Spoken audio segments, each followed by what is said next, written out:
Dans la nuit du 23 au 24 novembre, 27 migrants 31 selon l'association Utopia 56 sont décédés aux confins des eaux territoriales françaises et britanniques après le naufrage de leur embarcation. Selon les deux rescapés, plusieurs appels au secours ont été passés dans la nuit. Pourtant, les sauveteurs n'ont été dépêchés que le lendemain vers 14 heures. Une information judiciaire a été ouverte vendredi au parquet de Paris. Que s'est-il passé cette terrible nuit du 23 au 24 novembre au large des côtes de Dunkerque Nord? Point d'interrogation. Le naufrage qui a coûté la vie à 27 migrants, parmi lesquels 2 mineurs, aurait-il pu être évité?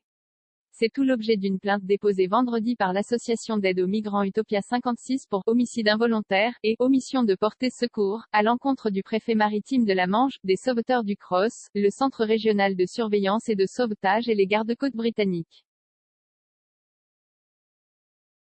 Notre objectif est de faire la lumière sur ce qu'il s'est réellement passé cette nuit-là, confirme Emmanuel Daoud, l'avocat du collectif.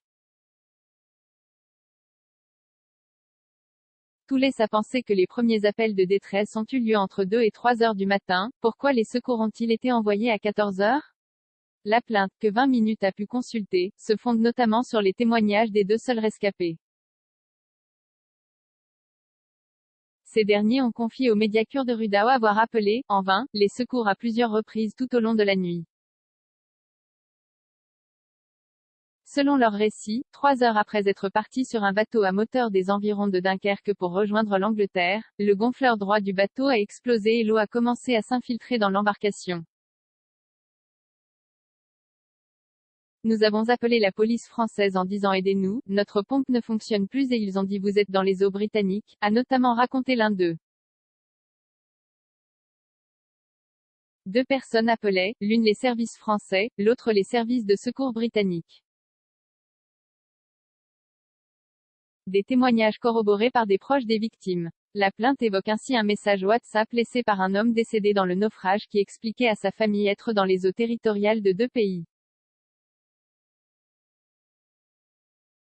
On ne sait pas qui va venir, leur confiait-il. Ils se moquent de nous contacter, la préfecture maritime de la Manche et de la mer du Nord, sans infirmer formellement ces témoignages, assure qu'aucune situation inquiétante n'est laissée en suspens, quel que soit le secteur de provenance de l'appel, d'autant plus qu'il s'agit de vies humaines.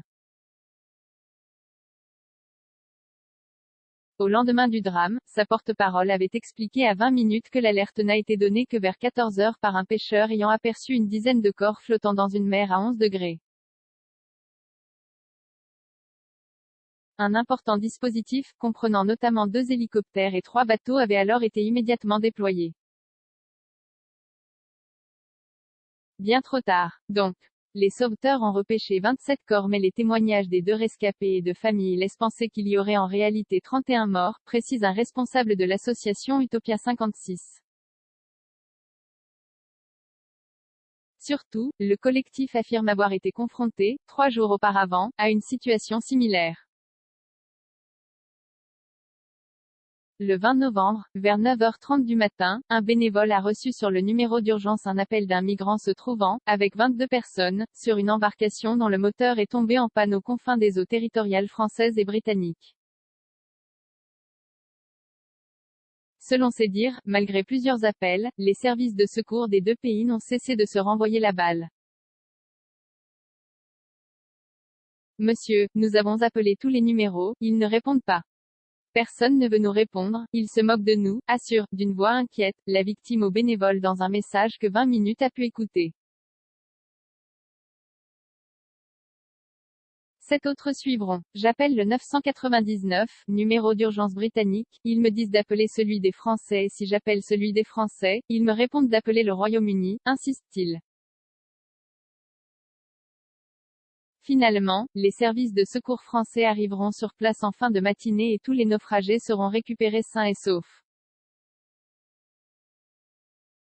Une procédure de chaque côté de la Manche, le but de cette plainte n'est pas de caricaturer l'action des secours mais de comprendre ce qu'il s'est réellement passé, notamment pour que de tels drames ne se reproduisent plus, insiste Emmanuel Daoud.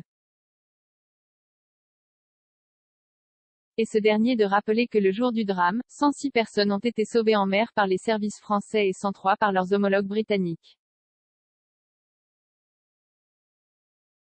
Au total, selon la préfecture maritime, ce sont près de 8200 migrants qui ont été secourus, côté français, depuis le début de l'année 2021. Vendredi, une information judiciaire, confiée à 3 juges d'instruction, a été ouverte par le parquet de Paris. Selon une source judiciaire, les investigations portent sur 3 volets: l'identification des victimes, les circonstances du naufrage et les réseaux de passeurs. En parallèle, des procédures ont été lancées en Grande-Bretagne par des familles de victimes, originaires du Kurdistan irakien. Il s'agit davantage d'une procédure administrative, précise l'avocat de l'association. Nous utilisons chacun les moyens de nos pays qui nous semblent le plus appropriés pour faire la lumière sur ce drame. T'as vu, Calais, un 4x4 Vigipirate fait du rodéo devant un camp de migrants et termine embourbé. 6 commentaires, 0 partage, partagé sur Messenger, partagé sur Facebook, partagé sur Twitter, partagé sur Flipboard, partagé sur Pinterest, partagé sur LinkedIn, envoyé par mail, sauvegarder une faute, imprimé.